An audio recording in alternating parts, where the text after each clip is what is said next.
வணக்கம்ங்க.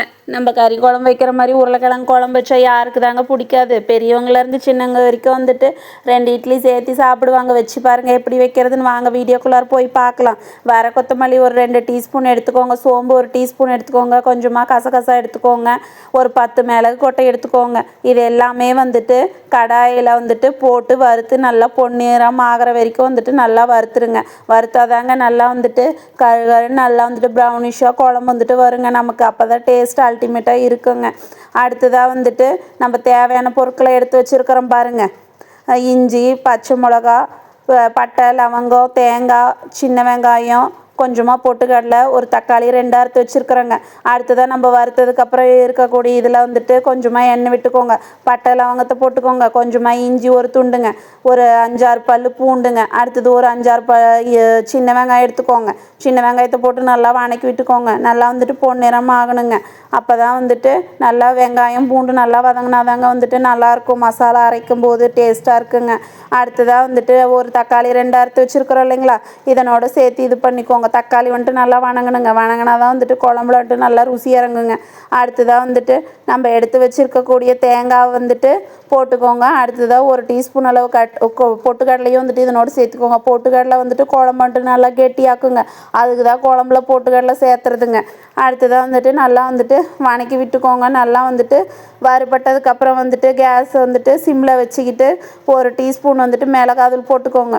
ஒரு 2 டீஸ்பூன் வந்துட்டு கொத்தமல்லி தூள் போட்டுக்கோங்க. அடுத்ததாக ஒரு 1/2 டீஸ்பூன் வந்துட்டு மஞ்சள் தூள் சேர்த்திக்கோங்க.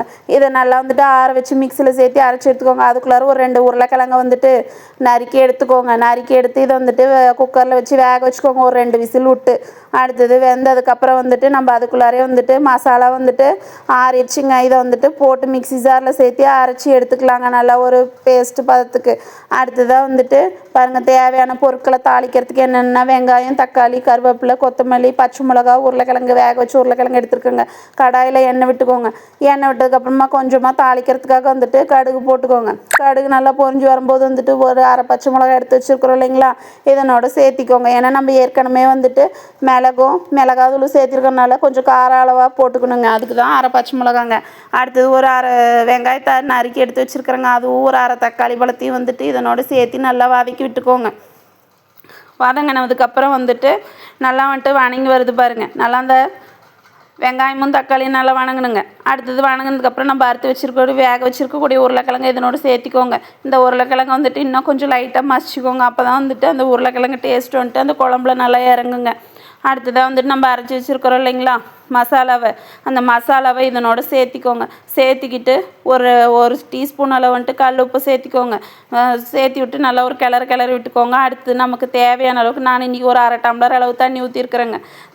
தண்ணி ஊற்றி 2 கிளறி விட்டுக்கோங்க. குழம்பு வந்துட்டு நல்லா வந்துட்டு கொதிக்கணுங்க. நல்லா கொதித்து வந்தால் தாங்க அந்த பச்சை வாசனை போகும்.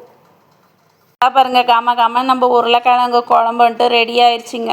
இட்லியோடு சேர்த்து சாப்பிட்டு பாருங்கள், டேஸ்ட் அப்படி இருக்குங்க.